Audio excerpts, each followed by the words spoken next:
your interests with respect to age-friendly communities. I want to start by making what I think is a really important connection that has been made clearly in Canada with our work on age-friendly communities, and that's the relationship of healthy aging to age-friendly communities. And I think, not to go into the demographics, because I'm sure virtually all of you are familiar, but within the next 12 or so years, 1 in 5 Canadians will be over the age of 65.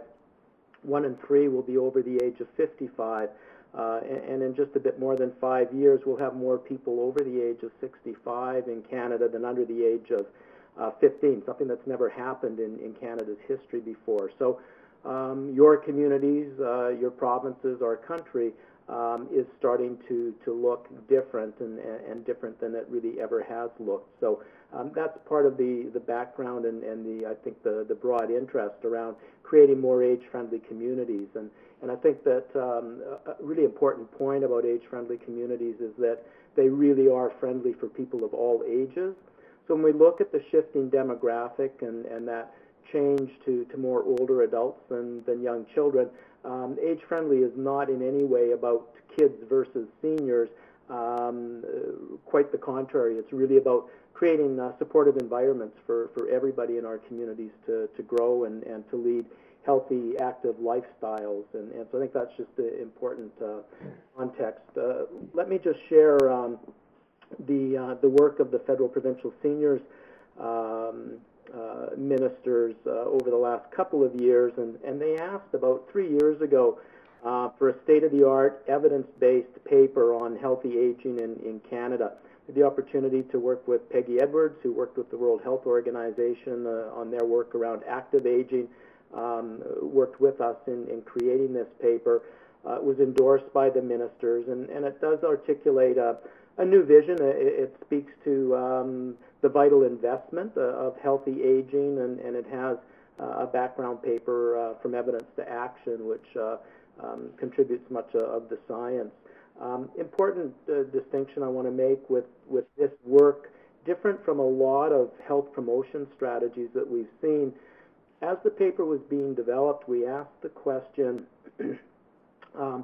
good health for what? Most health promotion strategies sort of look at enhanced health as the end goal. And we asked, but when you've got better health, what do you do with that better health? And so this question is answered, I think, in the paper, recognizing that with good health comes choices. With choices, one has more opportunities. And with more opportunities, one can make a broader contribution to family and to community, so that good health really becomes a means to an end rather than just an end in itself. And that enhanced health for older Canadians allows for their continued contributions and also an enhanced quality of life for them. So next slide, Dot. And I'm going to check with you. I'm on the slide that's titled Healthy Aging in Canada. Is that correct? A New Vision? Yep, you got it. Excellent.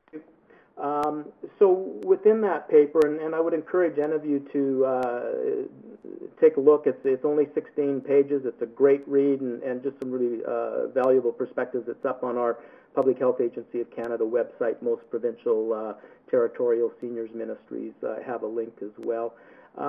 Just three key mechanisms: mutual aid, the things that we can all do to support each other; self-care, which talks to the importance of the choices and the actions that we take as individuals in terms of managing our own health; and then the third one, supportive environments. And that's really where federal and provincial governments, I think, are best positioned to make their contributions. And when we look at supportive environments, and as this paper was being developed, we were just starting to work with the World Health Organization around the Age-Friendly Cities Initiative, and it quickly became apparent that there really was no better way or a better model or a better vision for supportive environments than what was afforded by the vision around creating more age-friendly communities. So the paper gives us that sort of context to the age-friendly work, and it deals with 5 key areas that certainly aren't the only 5 areas around the health of older Canadians, but I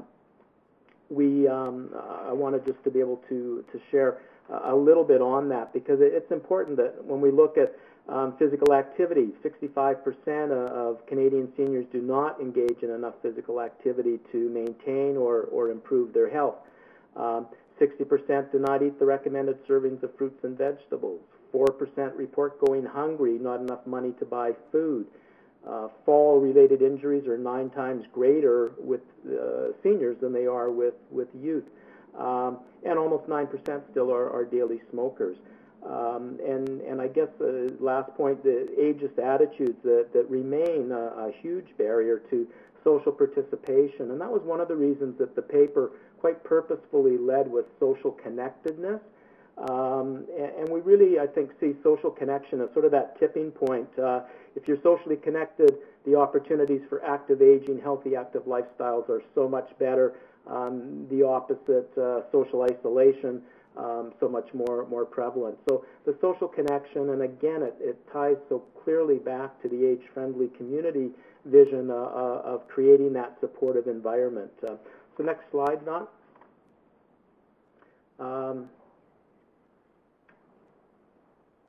We're on the one that's entitled Age-Friendly Community Enables All Ages. Right. So, as I say, as we were developing that new vision paper, we saw the importance of supportive environments and the work that was starting to happen around age-friendly communities. So, in that age-friendly community, policies, services, structures, the support is all there to enable people to age actively, while still recognizing that there's a real wide range of capacities and resources amongst older Canadians. We need still to promote, and seniors themselves, to promote their inclusion and the contributions in all areas of community life. Respecting the decisions and lifestyle choices that older Canadians make, and being able to respond flexibly to aging-related needs and the preferences of folks.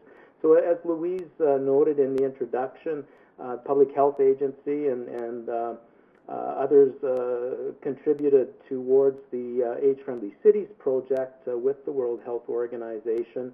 Some really important contributions from particularly the governments of British Columbia and Manitoba in that work with the World Health Organization. But again, as that work was drawing to a close in Canada, that table of folks that represent, work with our ministers of seniors, and some of them are on the call today, Carol Ching and Belinda McFadyen in the Northwest Territories, Carol in Alberta, Denise working in Ontario now. We went back to the ministers and sort of raised the question where, we've got this product coming from the WHO on cities, but we've got a number of folks living in rural and remote areas, and they agreed. And so basically we had the opportunity then to develop a second tool resource, the Rural and Remote Age-Friendly Communities Guide. So both of the guides look at the physical environment as well, and really importantly, the social environment. Recognize again that the benefits really accrue to people of all ages. Certainly science involved. Louise was a great taskmaster in terms of developing the Vancouver Protocol that spoke to how we went about developing the guides. And last but not least, the seniors' voice was more than 50% of the voice that we heard globally. Next slide, Dot. So that right from the start, seniors have been instrumental in this work. So you can see a picture of the globe there. We had 30